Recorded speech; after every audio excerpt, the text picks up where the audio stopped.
All right, welcome back to lesson 4. Before we jump in, let's just do a quick review of the 3 previous lessons, the 3 things that are keeping you from having more touch, more closeness, and better intimacy with your partner. The first one was bad timing, and we gave several reasons around what that means, what happens when you come at her with bad timing, how does she experience it, and what to do about it. The second lesson was that you only want sex, so you get accused of only wanting to have sex with her, which is a very strange thing because we uncovered that yes, if you are a sexual being and you're married to your partner and you want to be close with her, you do in fact want sex. And then we gave some solutions about how to address this with her as well. In section 3, we talked about her not liking the way you touch her, or there's something off about the way you're doing that. And we really have to have empathy for that, because if we're not the ones who are initiating and we don't get to choose how we want to be touched, it's really important that if we have to do all the leading, we touch her in a way that is attractive to her, in a way that feels right to her. And so in section 3, we covered all of the different ways that you can touch her that are more attractive. And that brings us to section 4, where we want to teach you about creating, in a sense, an answer to all of these things, which is an atmosphere of sexuality, an environment in your house, via text, on the phone, when you're interacting with your partner and it's not a high stress situation, where you can be sensual, sexual, intimate. It doesn't just have to be prescriptive and just the facts. Where are the kids? What are we doing for dinner? Where are we going? Okay, love you. Bye. So Karen and I have a ton of information for you in this section, and let's get started now with the first piece. Okay, thank you, Tari. First of all, what I want you to consider is what kind of atmosphere do you currently have? In other words, is sexual play welcome in your relationship? And if it isn't, we want you to start thinking about why. Why is it that sexual play, flirtation, being physically spontaneous with each other, why is that not welcome? So, creating an atmosphere of sexuality essentially means that we're going to take out any kind of shame that might be living in the atmosphere between you around sex. It's giving each other permission to be sexually expressive, to be positive in your sexuality. And it means that we don't put all kinds of pressure on ourselves to create our sex lives just in the bedroom. So when all of the energy goes toward the bedroom, then the problem that you have is it's really the only place you can express your sexuality with each other. And for a lot of couples, particularly for the man, this feels really confining. So we're going to be teaching you how to turn that around today. But the first thing we need to talk about is how do you confront what's in the way? Now, I know for most of you guys, this idea of confronting your partner is terrifying. If you're not having a lot of affection, if there's barely any sex, the fear is that if you confront her, you're going to close her down completely. But what we want you to understand is that learning to confront in a positive way is exactly the medicine that's needed here. In fact, I would even add that it might be some of the only medicine that works. And if you're afraid to confront your partner, even in a positive way, I think we both like to ask, how have things been going for you so far? What results do you get by not confronting her and going along with whatever mood she's in today, whatever knee-jerk response she has to reject you? I think most men are living life by her terms. And for the most part, women don't want to be setting the terms and conditions of the relationship and how everything goes. And their emotions tend to be like this.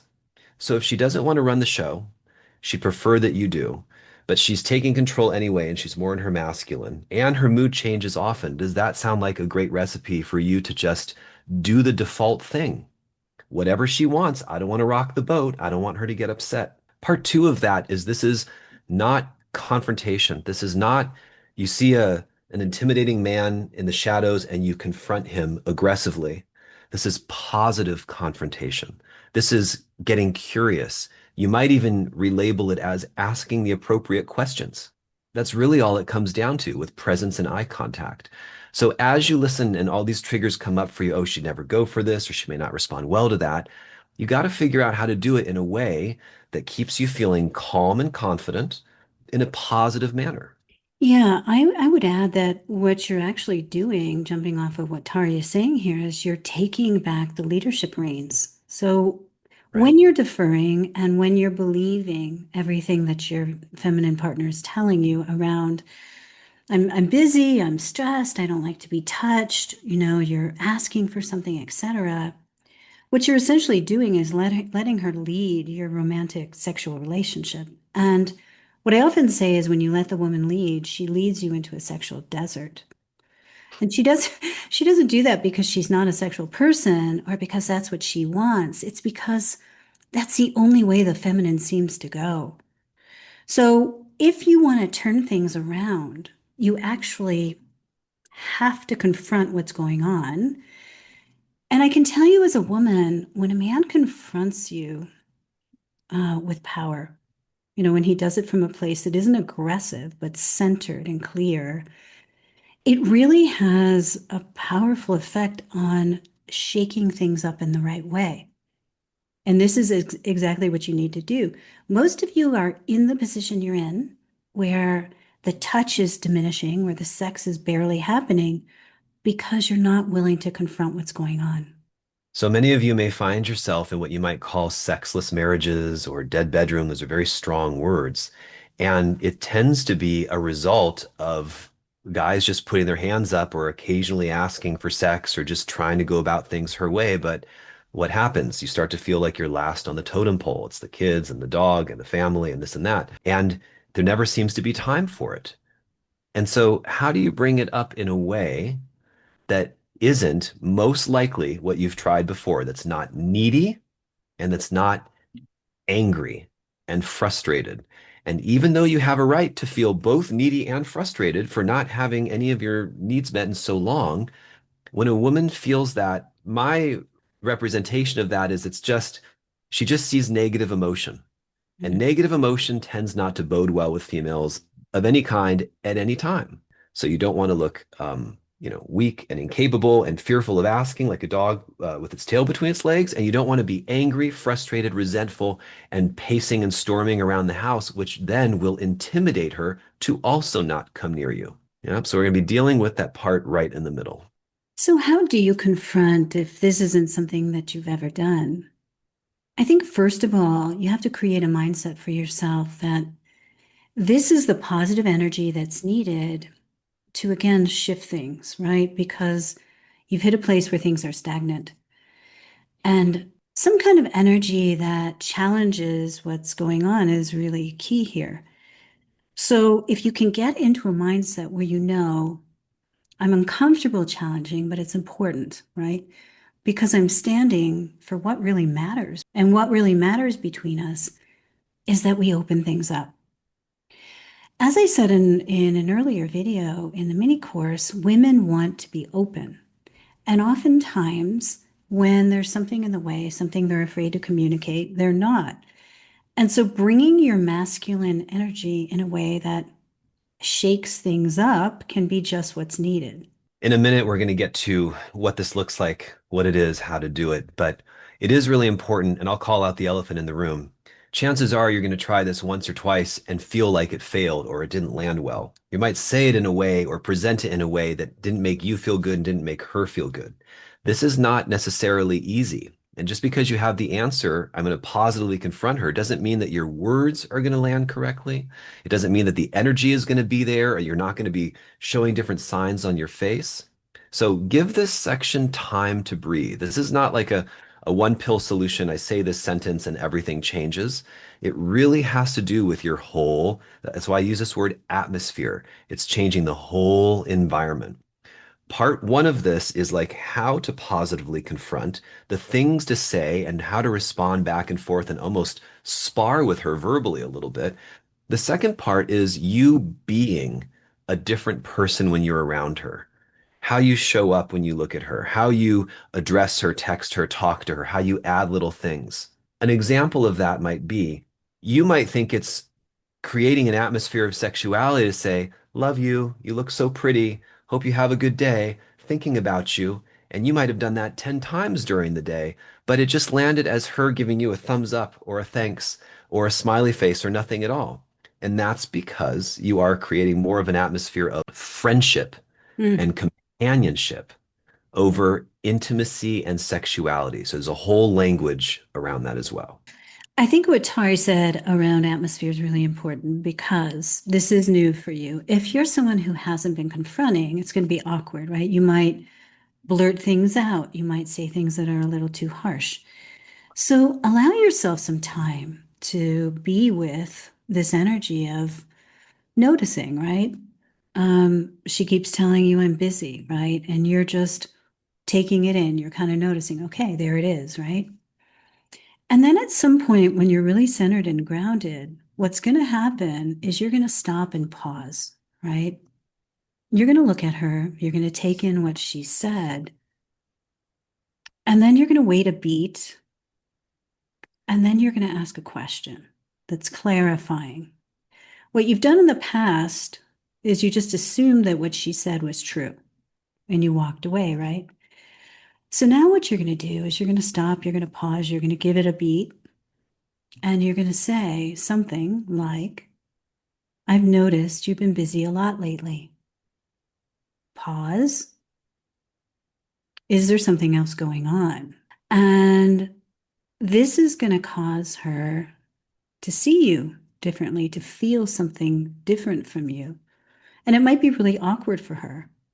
And it might be a little shocking. And so she'll say something like, I don't know what you're talking about. What do you mean? Or she might get defensive, or she may just roll it off like it's nothing. And all of those, I consider all of those knee-jerk responses. It's just you confronted, she went immediately to in her head, I wasn't ready for this, what's going on, and just spat out a response. And if you can really hear these words Karen and I are telling you, you very likely experienced that thousands of times in your relationship, where she just said the first thing that popped into her head and you just went, okay. And so here, you really want to stay present. We'll try to give you several different examples of ways that you can positively confront. So for our example here, we'll say Karen is my wife, I'm the husband, and I want to get my hands on her. I want to give her some affection more than a hug and a peck. I want to hold her close or caress her arms or hair, something like that. And I go to do it, and she sort of stops me with some body language or pulls back a little bit and says, I'm trying to get something done here. are you telling me that you're busy? Yeah, can't you see I'm busy? Sure. I notice you've been pretty busy a lot lately. Is there something else going on here? No, we've got company coming over. I'm just trying to prepare some food. Well, I'd love to get my hands on you for a minute or two. Well, you know how that goes. I do know how it goes. And sometimes it's one thing leads to another, but I'd really like to be affectionate with my wife for 2 minutes before company gets here. I'm just not comfortable with that. Just let me get this stuff Yeah. done, okay? That's fine. We don't have to touch, but Karen, I'm noticing you've got some pretty heavy resistance around this. I said I want to just be affectionate to you. I didn't say sex. I didn't say we have to stop everything for 30 minutes. I said I want to basically hug you, kiss you. What's going on for you? I don't think this is the best time to talk about it. Well, in the time that you've given me all of those excuses, you could have given me a answer of some sort. What do you want me to know? What's going on? Look, you only touch me when you want something. It's just getting kind of old. Do you not want me to touch you? I do want you to touch me, but I don't want it to just be, I want to have sex with you, you know? Sure. But you probably also don't want like a contract and a long drawn out, well, if I do this, then that. But I mean, to make it simple, can I be affectionate with you for a few minutes without it leading to sex, regardless of whether I get hard or excited or anything else? Okay. Is that a yes? That's a yes. Okay. Well, come here. Come here. Let me hold you. Karen played the role of someone with a lot of resistance. Hopefully it came off as loving, sweet, respectful, but stern, like, I didn't get offended, I didn't get defensive, and it led to her submitting, but you might have noticed a little bit reluctantly. It didn't feel like open arms. And I certainly, if I was really in this situation, I wouldn't feel like I could just like start kissing her neck or making out with her by any means. What I would do in a situation like that is I would look at her for a few more seconds, right in her eyes, and say, okay, come here. And then I'd welcome her into my arms and I would sit still, like for a really good while, for a minute or so, and just breathe. And I would try not to make it a big deal. So, not anything like that, but just here. And I would bet you, again, from the energy that Karen gave, if a woman was doing that, you would sense this. She'd be holding her breath, her shoulders would be up, and she'd be standing there waiting to get it over with. All of this is great information. All of this is like, this lets you know where you are with your wife in the moment. But I think, Tari, the fact that you paused, the fact that you allowed the touch to be really present Hmm. means that she's not able to just go through the motions. She's actually going to melt into it. What's Right. hanging, what's hanging here that isn't resolved is that company is on the way, right? And so it's not the best time to talk this through entirely, but there's a bigger issue here, right? If she believes you're touching her only when you want sex, that needs to be resolved. And the way Tari did it for the moment was great, but then that needs to be explored, right? Karen put in a time crunch, and we talked about that in the earlier section with timing. She kind of threw in an urgency time constraint, like basically I'm leaving for work or we have company coming over. Those, it's true. I mean, those aren't generally great times to just be sexual, be affectionate. I mean, sometimes if everything's great in the relationship, but you really do just have a minute or two. But if her head is like, did I set the table and how do I look and what am I wearing and where are all those things, it's going to be very difficult for most women to slow down and just take a breath with you. Yeah. So you always have to kind of consider the whole picture. I just want to quickly go back and say, so if she did meet me with shoulders up and tension like this, I would then do very different things than if she melted into me, but I would try to cue her. I would say, relax your shoulders. I'm just going to hold you. I just want to give a kiss and some love to my wife for a minute. Give her kiss her head maybe her neck, maybe nuzzle her a little bit, and then just see what's there. And then finally, I would pull back and look at her. I wouldn't say, "Now, was that so bad?" But I would look in her eyes and be like, "You see? That was nice. This is what I want. I want more of this through my eyes and gaze." And then be done. That is called making a sexual deposit or an intimacy deposit, creating a moment where you can connect.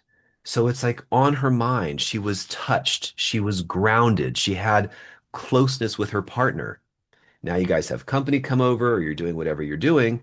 And if you do that multiple times throughout the day, now it's not so weird at night or whenever you choose to be intimate. When I don't recommend doing this either, but when the hand comes over, to touch her when she's in bed. But if you always are affectionate with her and you do this over time, to me, 10 times more likely that she'll be willing and open to be at least affectionate with you. I agree. So, one of the things is this was sort of a complex confrontation in that it wasn't scripted. So, I happened to say we have company coming over for dinner, and this could happen, right? So, it wasn't the perfect moment to delve into what's going on. But the thing I liked is that Tari demonstrated just how to be present and how to confront this closure, right? And this is something you need to get good at doing all the time. It's not like you're constantly going to be confronting her, but you're going to be working against resistance. So, in my experience, women have resistance based on various moods that they go through, right? And if a man takes that personally and he doesn't learn how to lean into that, it can be a real problem. Why don't we give another example or two? Okay. Let's say Karen now is just getting ready. She's not rushing out the door, but she's, out of the shower and she's in her underwear, right? And you see your wife over there getting ready. And so I come up behind her and I just rub up on her a little bit. Let's see what kind of response I give. I'm just trying to be affectionate. Mm. What are you doing? Just loving on my wife. I told you I don't like it when you grab my ass. Oh, you're right. I could be better about that. And I'm going to just say what I'm doing, but I'm not, I wouldn't say this. Let me just put my hand around your waist like this and hold you here. Yeah, that's Is better. that better? Okay. Hmm. You smell good. Well, thanks. I notice when I come to touch you like this, something seems a little off. Is there anything that you want to tell me or anything going on? I think just when you grab my ass or you grab my breasts, it feels like you're insisting on something happening. Yeah. You've said that before, and I am going to make a point of not leading with that. Hmm. I love your ass. I love touching you, but I hear you. I can see how that would be frustrating. Yeah. So here's take two. And then I slide my hands up your thighs and around your waist, and I just put my head on your neck. And I'm looking at you in the mirror. Hmm. And so, guys, with whatever comes up that she doesn't like, if you don't get bent out of shape and you're cool about it like Tari was, and you say, okay, yeah, I can hear that. And I've heard this before, and I'm sorry I didn't, honor it. Um, the calmer you can stay, the more you build trust with her, and the more she's open to trying different things with you. And I just want you to notice that these are confrontations, and as you'll notice, they're not harsh. Mhm. They're really quite gentle, right? I'm not trying to sugarcoat, but I might have to add mask frustration. I might have to mask a little bit of like, I want something, but I'm also not trying to pussyfoot around it. I'm not trying to be too careful. I'm just being present. The aftermath of these is that if she concedes, and I don't mean was forced to, but she actually goes along with it, as the man, I then need to do things that excite her either sensually or sexually. So in both situations, and possibly all for your marriage, she's worried about, is it sex? Is it sex? Is it sex? Is it going to lead to sex? And I need to show her it's not leading to sex, and this can still be an enjoyable experience. So ideally, I don't just stand there and hug her like this and then walk away because it's nice, but it doesn't do a whole lot to create intimacy. Hmm. Although sometimes stillness can be really nice. All right, so let's do one more. Karen's now in the kitchen. She's cooking, but she's not over boiling water or a scalding hot stove or chopping something. Maybe say she's just washing the dishes. Okay? And again, I come up now and I run my hands through her hair and I know not to grab her ass or her boobs because I've learned the lesson. And I squeeze her waist and I just push up against her a little bit and I say, hi.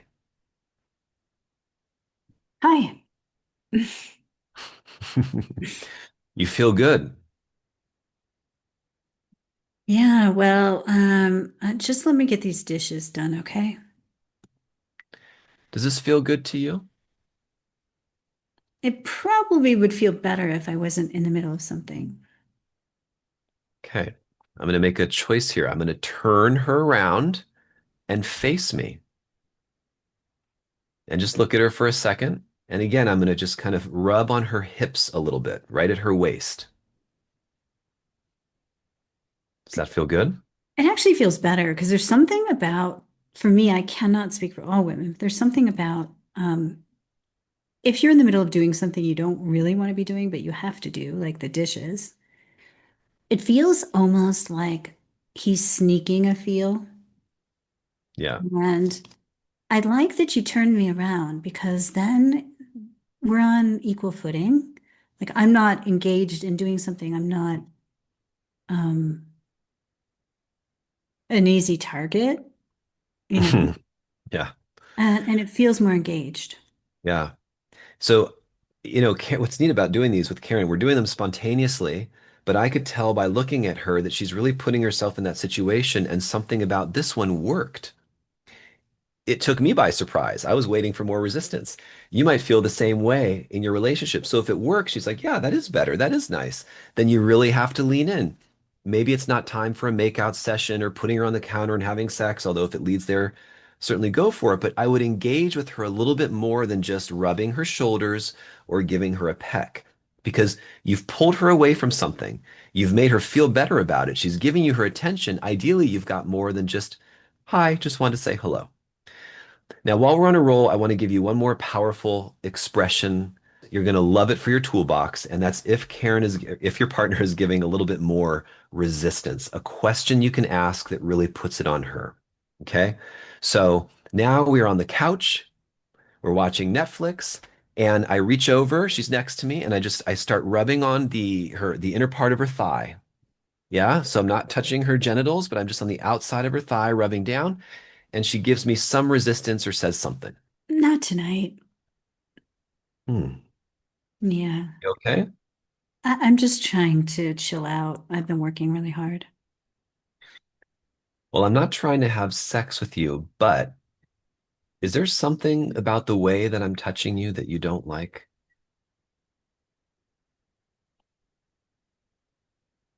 I don't know. Well, here, feel a little bit more.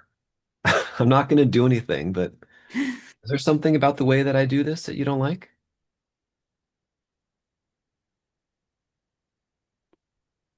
It feels a little bit pushy. Do you want your man to be assertive? Does Um, this feel more, I don't want to put you in a bad spot, Karen, but does this feel more than assertive? Does it feel like you really feel like that's aggressive?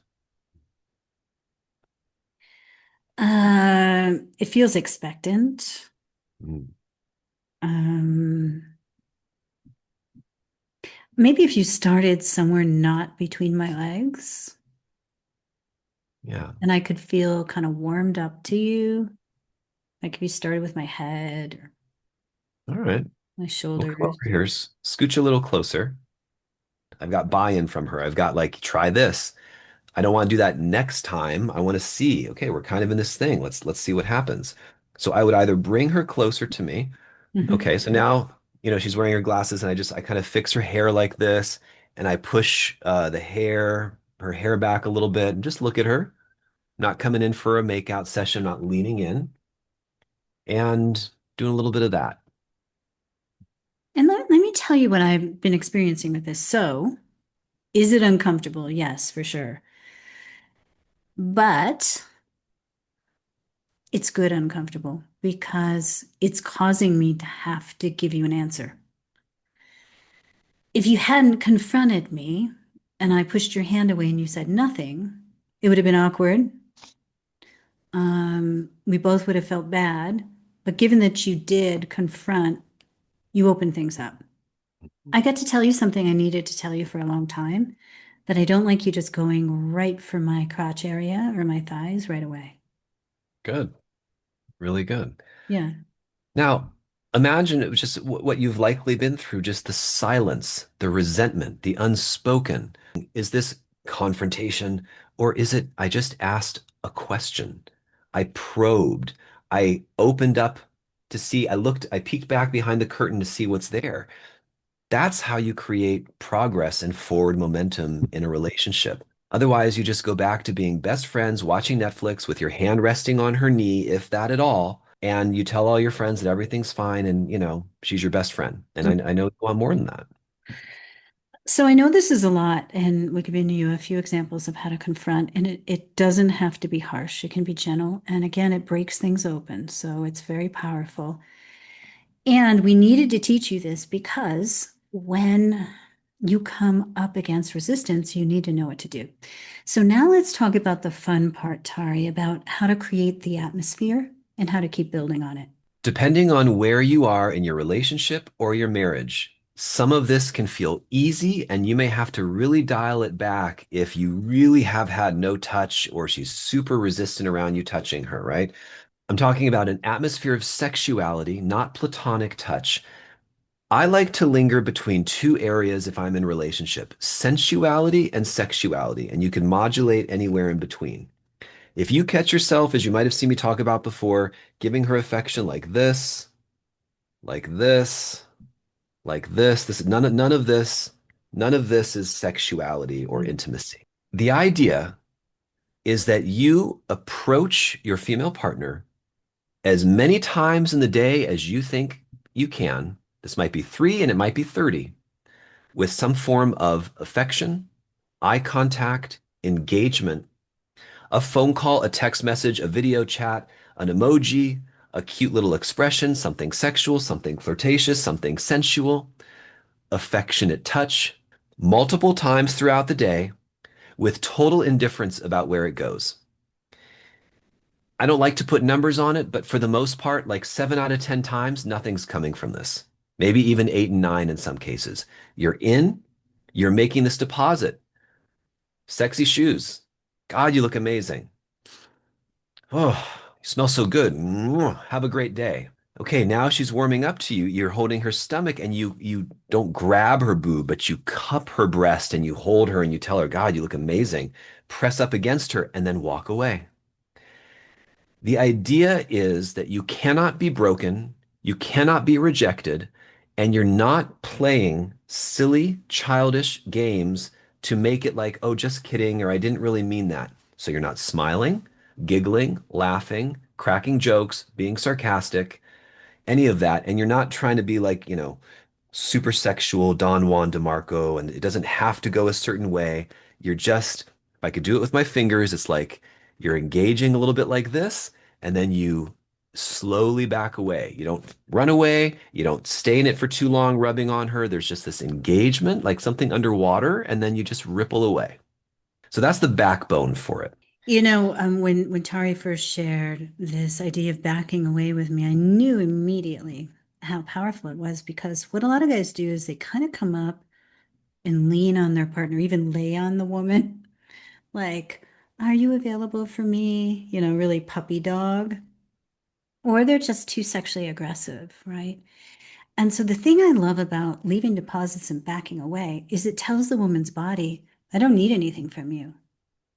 And so if you do this enough times, day after day, week after week, she's going to start to trust that several times a day, you're going to come up and you're going to give her something that feels hot, and she's not going to owe you anything.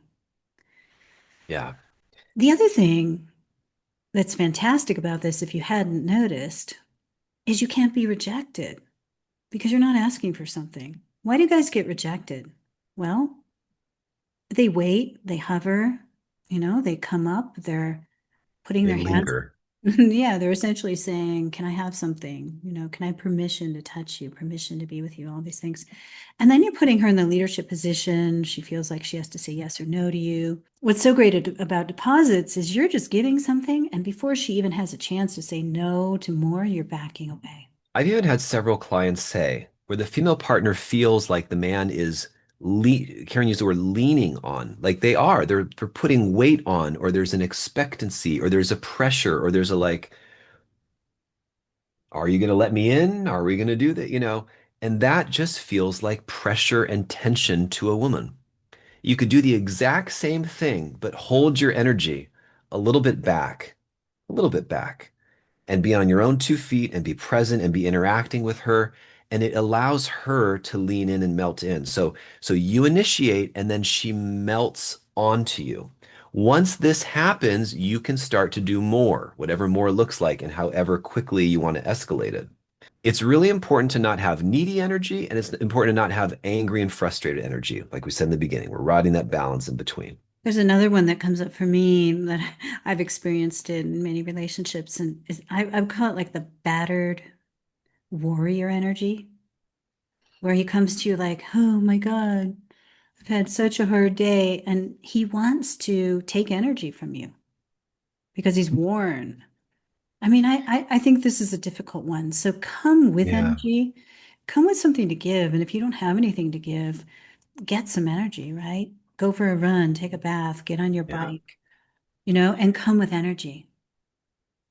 This is one of the saddest things I can say, but I think it's a phenomenal truth, is that especially for men, when we need something from women the most, that's like the last time that she's available to give it. When we are sad and we're hurt and we're forlorn and we're coming home from a heart and like we just want to melt into our woman's arms, suddenly she's had a bad day too, or she's mad, or she's created an argument about something, or there's some, I mean, a million things can happen where she's not what you're expecting is to be able to come to her and she does something like this there and I like listen, I love mothering nurturing energy. I think it's beautiful. I've laid in a woman's lap before while she caresses my hair. I think it's very special and nice, but when women feel that sometimes it feels a little too nurturing, or if they're already a parent, like gosh, and I have to do this with this man too. So the secret is, you'll hear this time and time again from me. The secret is you don't do that first. You do it at the end. You give energy. You show her that she can melt into you. You take care of her needs. And then when her cup is full, then it's not weird, awkward, or bizarre when you just lay your head in her lap or you just snuggle her up a little bit or, you know, even if you want to be the little spoon, but it has to be in that order because if you do it first, it's going to come off as neediness. Say a little bit about why it has to be in that order, because I think some men struggle with that. Why does the woman have to get what she needs first? Yeah. I mean, you start to wonder where do these like chivalrous phrases come from? You know, ladies first, stand when a lady enters the room. There's all this deference to her, but why? Why? From my experience, women get very frustrated, shut down, and resentful if their needs aren't met. And also, women all are givers, and they feel that in many ways that they've given and given and given and given, and now they have to accommodate again through sex or through their energy or emotion, and it's very depleting. A woman does not like too much feminine energy in her man, and neediness or lack of confidence or looking like she has to be the rock and the support figure when he's feeling a little bit off. I think that plays on a woman's emotions. And again, I say this from a loving place because I also enjoy being in relationships where I can be vulnerable. I don't walk around all the time like the rock and I'm never soft, I'm never sad. You know, I am, but I temper it with with this atmosphere of sexuality.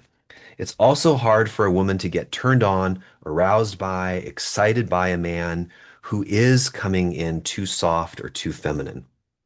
I think that concerning energy when you come home, right, and you've given your best energy to the world, and then you come home drained, I think that is difficult for a woman, right? Because she wants you to bring your best energy to her as you do to want her to bring hers to you. And so I always suggest that you don't use a woman as your energy source, period, right? Yes, she can contribute to your energy, but if you're feeling really drained, or if you habitually drain yourself in the world, you need to find a way to energize before you connect with her. I think that just feels best. What are some examples of using a woman as your energy source? It's What like does that look like? you don't have other sources. Maybe you don't have a spiritual practice. Maybe you don't work out. Maybe you don't eat well. Maybe you drain yourself in the work that you do. And then you come to your woman hoping you can kind of lean on her, um, take energy from her, make love to her, recharge yourself through her. Yeah. You know, I see a lot of that in couples where the man plays video games or drinks or smokes weed or all of the above. Mhm. And then, like, as one of those behaviors, he then just wants to have sex. You know, like I'm playing my video game. Okay, I'm horny now, or I didn't watch porn, so now I'm gonna go to her. Where he's not bringing anything because he's exhausted. Hmm. So let's talk about another last piece on the atmosphere of sexuality, because we've touched on how to leave those sexy deposits. We've talked on about how to confront in a positive way. And this next thing we want to talk about is how to use your voice, how to talk in ways that are a turn on to create a sexier atmosphere. I notice with a lot of the clients I work with, they're afraid to talk in a sexy way that it'll sound awkward. And many never have. And women often get so turned on by this. So, how can you start to leave sexy deposits with your voice? Well, in the same way that you would come up and you would touch her and you would leave something and then you would back up, you could do it too with what you say. So, Tari, you already do this with women. So, what if you give us some examples of, things you might whisper just to kind of leave something lingering? So for this, I might just pull the microphone a little bit closer. Um, we love sexy voices in women. We love the sound of women moaning. We love the sound of a sultry, sensual voice. Why would a woman not feel the same? You don't need to go deep and like try to modulate in some way like this in order to have an effect. But we all have ranges. And some of us soft spoken guys may sound like, you're right here. And this is without any bass in my voice. I've taken it out. I'm kind of up here in my head. You want to avoid that. You also want to avoid whispering or mumbling or talking under your breath like this. Women can't stand this. They'll often say, "What? What'd you say?" Speak up. They find it really, really grating. Okay, so what's the answer? Without pretending, without role playing, as I love to say, without acting, you know, how can you deepen it a little bit so there's a little more bass and volume? And then what can you say? I know this is going to sound so weird to many of you. I'm going to recommend it anyway. It's a key part of all the teachings. Sometimes just breathing and making a or ah sound, and I'll demonstrate it for you, can be incredibly powerful. So if I'm right up by her neck and I go, or mm, fuck, baby. Wow, baby, you smell so good. That's it, Tari, right there. There's something about feeling your animal turn on that is really exciting for a woman. Yeah. Yeah. Again, I know we're sitting here like technology recording, but I have to kind of like, how do I tap into that? God damn, you look so good, or I just want to taste you, or you look amazing, right? I am dropping down into a register, but not so deep where I'm trying to create, it can't look like an affectation. It shouldn't be comical or silly, and it shouldn't be like you're trying too hard. And Mhm. everything in between is okay. Give me an Utter, example. Give yeah. us an example of trying too hard. What would that sound like? Hi, you look really gorgeous right now. I can't take my eyes off you. But sincerity, like that same sentence where you are spontaneously surprised, I can't take my eyes off you right now. You look incredible. And then do something about it. Everything about the way I'm talking right now, I'm just kind of keeping it right here. And speed matters too. You don't want to do too many ums and ahs. You don't want to take too much time. So this might be too slow. You look absolutely incredible. It's a little dramatic. And I also don't want to be like, you look incredible. Oh my God, baby, you look amazing. I love those pants. Oh yeah, so cute, super sexy on you. Now you sound like one of her girlfriends, Mm-hmm. right? If I could just come here, let me just get my fingers through your hair, Karen. Look at this cute little lacy thing you got here. And I might run my finger down it and just look at her. Oh, super cute today. I think what really works is that you're speaking with your breath. So Right. when you start to get up in your throat and you're talking really fast, it doesn't feel sexy. It doesn't have any weight. But with breath, it's like, wow, you look amazing, right? A lot of guys today were very heady as well. We're on the computer, we're texting or video games or, quick movements. And you're in the middle of something and you're never really present. So that keeps you up here and it keeps you talking fast. Mm-hmm. Most of us could probably stand to slow things down, you know. I often say because sex can happen just from a look.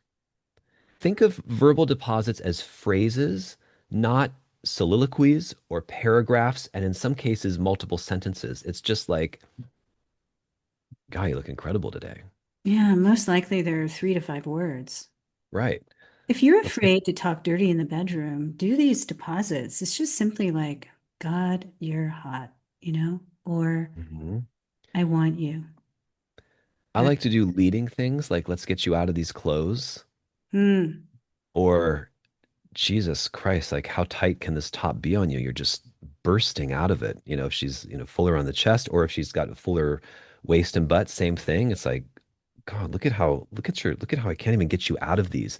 Like purposely drawing attention to her sexual assets for Right. her to get shy and giggle so she can go, oh, I want that kind of a response. If I'm getting her to giggle or play along or like kind of get into it, then it's like I know I've got something going. I think Um, what so many guys are missing is that we actually want to know you're turned on by us and specifically how. mhm. And we want to hear it in a way that's a turn on, right? That is coming from that sort of breathy embodiment. And when you leave these kinds of deposits throughout the day, she's remembering how that felt. So a lot of guys who are going to come up and speak, the big mistake you're going to make is you're going to say something and then expect something. So your practice wants to be say something and let it be like a whisper or a feather on her skin, something you leave behind. And we do want you to know that given that you're in this mini course, we know that you're having issues with affection and with sex, right? And so we're teaching you how to back that up and start to build trust again, touch by touch. But know that we also don't want to keep you stuck in the kitchen, so to speak, leaving deposits. We actually also want to teach you how to springboard from this to a better sex life. Mhm. And there's so much more. It's like, how do you touch her in a way that she responds to? What are more of these phrases that you can say? How do you deal with different kinds of rejection and resistance? Because we can't give you every possible scenario here. There's so much more to learning how to do all this stuff. And so we're going to be discussing so many of these things in our upcoming course. So, we're going to be teaching a course that we're inviting you to called Make Her Crave Your Touch. We're going to be teaching a course called Make Her Crave Your Touch 5 Reasons Why Lack of Touch is Killing Your Sex Life. So, we know that if you're just learning about overcoming objections and how to deal with positive confrontation, this stuff can be really intimidating. And what we're going to do, first of all, in this course, is we're going to go through it with you in practical ways, right? You're going to have an opportunity to practice what you're learning, and you're going to learn how to master confronting in a way that actually turns your partner on.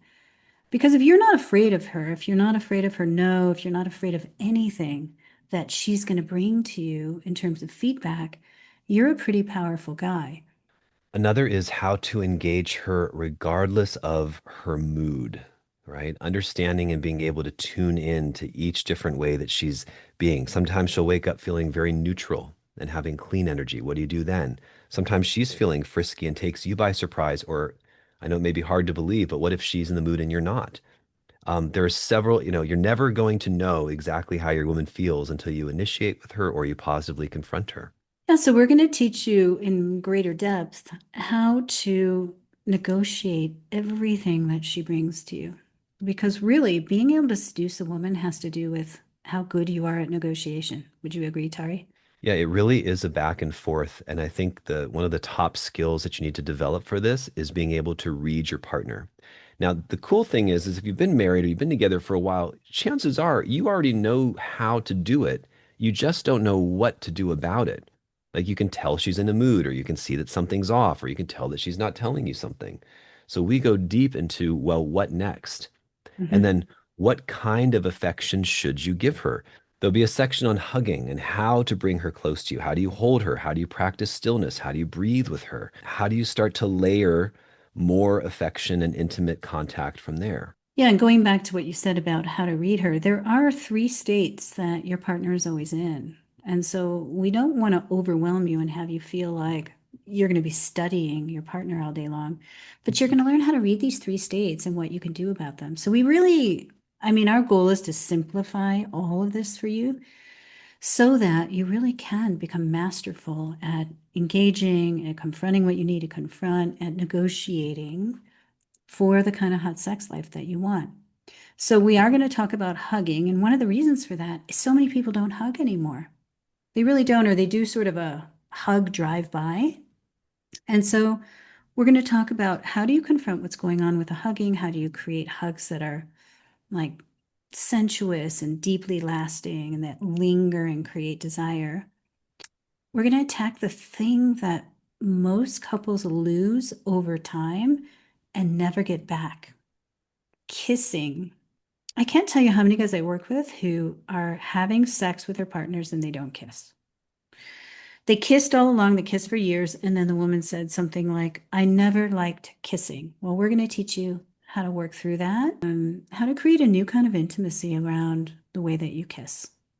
Mhm. I think the number one reason why people don't get help on this subject is because they think they don't need it, or they think they shouldn't need it, or it should happen on its own, or you can figure it out. Both Karen and I have so many decades of experience together. It's like that's not how it goes. It's if you could figure it out, you would. If you knew how to handle these things, you'd have done it a long time ago and you wouldn't be unhappy for years and years in a relationship. So there is something to just understanding how male female dynamics work, how women think, and what actually works with women. This is not pickup. It's not, there's a little bit of seduction in it, but it's not like a seduction strategy. Um, it's real techniques that women respond to globally, regardless of who you're married to. And if you're able to implement them in the way that we teach you, you should see tremendous results with how you touch your wife, how you interact with her, how she respects you and looks at you, and how you engage with her sexually. I know that we've walked you through a lot that's profound in terms of what goes on in the relationship dynamics around touch and sex. And we also know there's so much more that we want you to embrace to be successful. I can tell you, after working with men who are married for 24 years, there's always a trajectory as to how things go wrong, as to how couples end up sexless. If there's no touch, if there's resistance around hugging, if the kissing has all but stopped and the sex is infrequent, you're heading down a bad road. But we can teach you through creating an atmosphere of sexuality, through confronting what you need to confront, for learning how to be sexy and how to negotiate a woman's resistance. We can teach you how to turn these things around and recreate your sex life in a whole new way. So I do hope that you decide to take this course because it's going to be life changing in terms of your sex life. And if you're interested, what we want you to do is go ahead and get on our waiting list. Just hit the link below, and we will notify you as soon as it's available. Before we go, just remember when you confront positively, you demonstrate leadership and power. Um, your feminine partner feels opened, she feels desire, trust. Remember, leave deposits, right? Get into a state where you're coming to her with something to offer. You leave your deposit, you back up. You can use your voice, you can use your body, but the idea is that you come to give something and you build trust. So the takeaways for this section are as follows. If you want to get anywhere with a resistant partner, you're going to have to ask her some questions, also known as positively confronting her. By you being calm and present and not being reactionary in one way or the other, you show her that she can trust you and melt into you. By reading her, you're going to gauge her energy of what she's able to give. You saw Karen, she was receptive sometimes for a tiny bit of affection or a hug, and in other cases, even more, depending on the energy you're getting back. You then need to follow through with small deposits all throughout the day. Again, this might be 3 or 30, whether it's a text message, a compliment, a statement that you make, something that lands and feels flirtatious A or sound. sensual or sexual, a sound, right? Some some ah, Mm. and start getting into that more primal side of you. Once you've experimented with these a handful of times and you're starting to see that they work, or you have more questions, or you're gaining traction, then you'll be ready for our advanced course. Yeah, and do not forget to get on the waiting list so we can notify you. Well, that is the end of our mini course. I hope you got tremendous value. And I hope you decide to go ahead and get on our waiting list so that we can reach out to you and work with you more closely in the future. Yeah, it's been a real pleasure explaining these concepts. I know they're not super easy at first to grasp, but I hope that you'll implement several into your relationship, and we can't wait to help you succeed. So thanks for joining us, and we'll see you in the advanced course. All Thank right, you, guys. thanks for tuning in. We'll see you later.